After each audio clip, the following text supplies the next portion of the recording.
Hey guys, make sure to subscribe and hit that notification bell to be updated every time I make a new video. Thanks, let's begin. This was most certainly not the last one.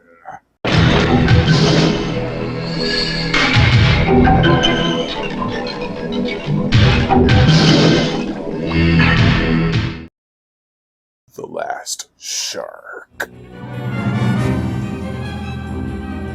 This is the 1981-1982 based on the US release titled The Great White, Jaws Ripoff. That came out at the tail end of the wave Jaws created. It is also possibly, if not one of the earliest Italian films I had ever seen. Zombies up there too. Zombie flesh eaters, that's one of the first, if not the first. The plot: South Bay, or Port Harbor based on the Great White trailer, has a lot going for it. The mayor is going in for re-election, and a regatta has been planned for months. Slicing through the plans like a fin through water, a massive 35-foot great white shark begins to terrorize hapless swimmers, sailors, and snorkelers. Who can stop this menace? So this is basically a combination of Jaws and a somewhat Jaws 2. It really doesn't do too much different besides some character decisions and differences. Peter Benton is a play on the author of Jaws, Peter Benchley, played by James Franciscus from the Valley of Gwangi, beneath the Planet of the Apes, Cat o' Nine Tails, and Killer Fish. He's our lead, and I like that it's just an author who's taking on everything and trying to help the town and stop the menace beneath the surface. He's a fisherman as well, so it balances out. Problem is, he never does anything with his skills. Even when they are briefing everyone on how to hunt and stop the shark, he hands it over to his buddy. Take over and tell them what to do, because I have no clue. It's what it looks like. The vulnerable points are, oh, hell, Ron. Come on, you do this, wait. It's almost as if he were not prepared for the meeting, or just didn't know what the hell he was talking about. I get that his buddy was looking at him as if he were clueless, but was he actually that clueless? That scene is kind of poorly edited, or at least the story part of it is poorly told. Ron Hammer, played by Vic Morrow from The Evictors, Humanoids from the Deep, 1990 The Bronx Warriors, and his last and tragic film role on the Twilight Zone movie where he and two young child actors were killed during a helicopter crash. It's haunting to see that footage now. Ron is a famous shark hunter. However, upon his first viewing of the fish, he realizes that he has never seen anything like this before. Security measures were taken, but not for a great white of this size. I enjoy Morrow's performance because of how he tries to channel his inner Quint. It's like if Quint were Scottish, being played by a Brit who is actually American. It's a little bit of a hodgepodge there. Mayor Bill Wells, played by Joshua Sinclair, from Keoma, 1978's Inglourious Bastards, and 1990 The Bronx Warriors. Wants what's best for everyone, but does still want to come out on top of it all. He cares about his citizens as well as the upcoming election. Good morning, Mr. Wells. Hello! He even puts his life on the line later on in the film, which is something I did not expect when I first saw this. Gloria Benton, played by Michaela Pignatelli, is Peter's wife. Doesn't add too much to the movie. The script is not strong enough to make her supportive and caring to everyone. It's just like, well, Brody had a wife. She doesn't even see her daughter after she's been attacked by a freaking shark. She claims she's not ready. But bitch, that's your daughter in there. It just isn't.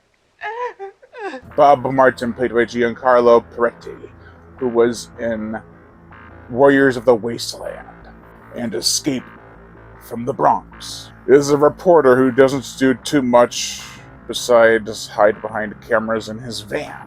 There's a fun pre-Die Hard type ending with him and the main characters, but it's not as poetically justified as in Die Hard. I feel like he was like, you know what? I just hate reporters. It's not like just he did anything to deserve that he knew about. Gotta have some action footage. Jenny Benton, played by Stefania Girolami Goodwin, who was also in 1990 The Bronx Warriors, has an annoying voice in this film, but I think she's dubbed big time. She doesn't have the best chemistry with her parents. She's just like, I'm the daughter. Hell, I don't even buy her being friends or even having the boyfriend that she does. There's no chemistry there. There's no real anything besides kiss, and that's it. Even when she falls off a boat, the boyfriend just kind of sits there while Vic Morrow and James Franciscus are trying to pull her up. Matt Rosen, played by Ennio Girolami, who was the incredible Joe in the Killer Crocodile movies, as well as being in some other movies I already mentioned here. They also think that Stefania got her role because he's probably her father. Maybe vice versa, who knows. Is the, town representative? The mayor does already have someone representing him, but it's not Rosen. Anyway, he's a smug prick who talks crap about Benton any chance he gets. You know temperamental writers, Mr. Wells. They're excused from every responsibility. You can't interrupt inspiration. Riley, played by Ramona Pupo from The Great Alligator, 2019 After the Fall of New York, and Robo War, has a small yet memorable role as a big game hunter with a gun that can kill a shark. He doesn't bring anything nearly as high-powered as he claims. I don't care what you say. That rabbit gun won't even put a dent in the fiberglass on the animatronic shark, let alone destroy it. Nothing but charge to open up a tank. Hey, what'll that do to my camera? You just keep him out of the line of fire. The director, Enzo G. Castellari, who also directed The Shark Hunter, which I previously reviewed, brings his usual type of cinematography, charm, and slow motion effects. The slow motion effects are usually poorly placed or pad out certain scenes, but sometimes it works. Like that first attack when the shark... And how can you forget when the guy's on the boat and it just... when he just shoots up like a rocket. I love it.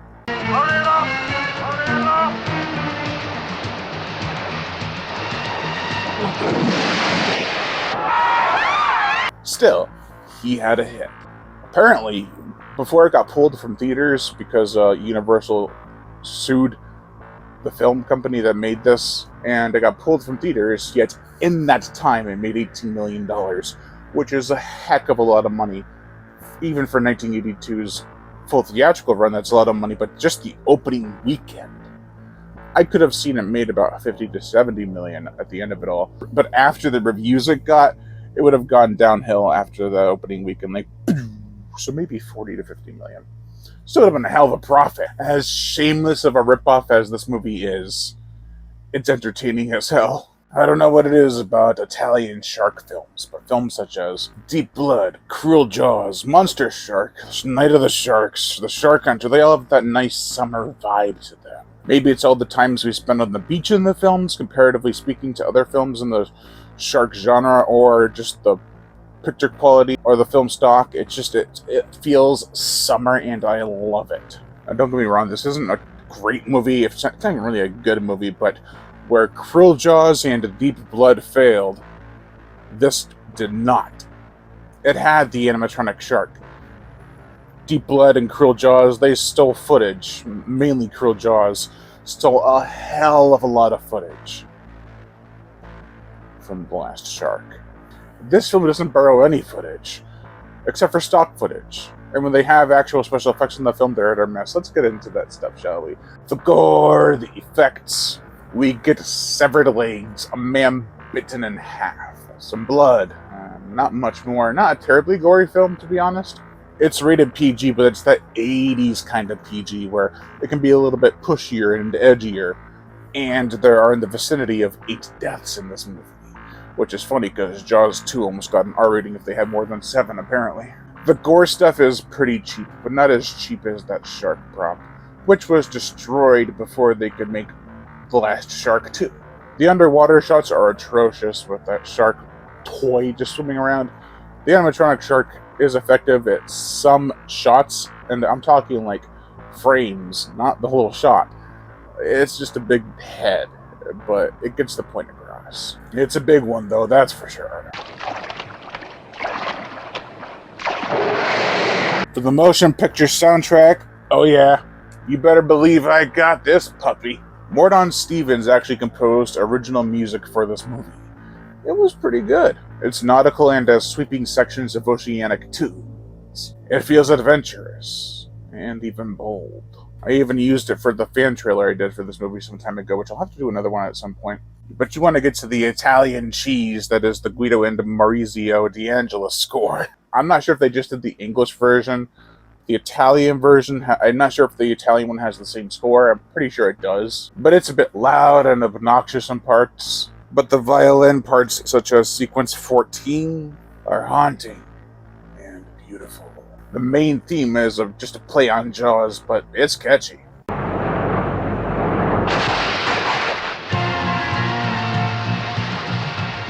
The song Ballad, played by a guy who sounds like Tommy Wiseau, is hilarious. Yvonne Williams provides some catchy upbeat pop tunes, which are fitting for this early 80s cheese fest. Overall, I enjoy this movie. It's a Jaws ripoff that adds nothing new to the table at all, not even for back then, and especially not now. Still, it's got some decent stuff going for it. The actors, Mechanical Shark, music, and overall tone are great for what this is.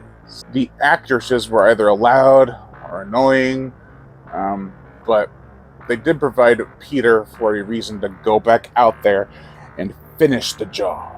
Finish the fish. I feel this could have benefited from having a sequel. I mean, if the Mechanical Shark wasn't destroyed and Universal didn't sue the hell out of him, imagine what a Last Shark 2 would have looked like. Speaking of the dreaded lawsuit, I don't see it being fair whatsoever, because you know what? Grizzly is even more of a ripoff of this, just as a bear. You shouldn't be able to pick and choose like that. Regardless, this is one hell of a fun watch.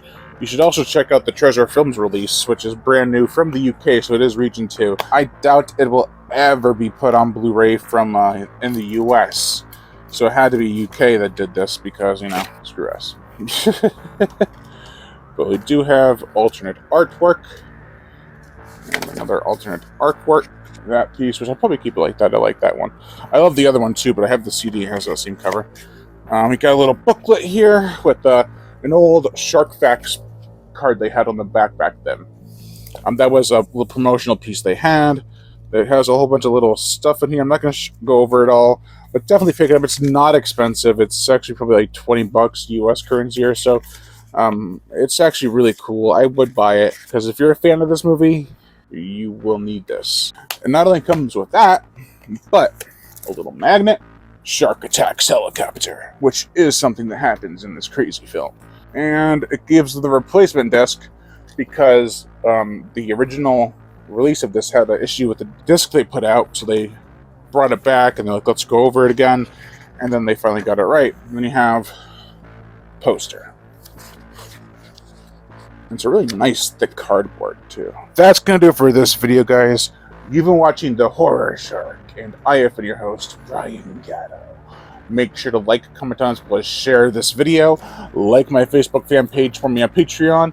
Also, check out my book, let's pick one, Bloodbath Shark Attack, my latest release. I'll leave a link to that book in the comment section below, as well as in the description. Also, hit that notification bell to be notified every time I make a new video, and as always, subscribe.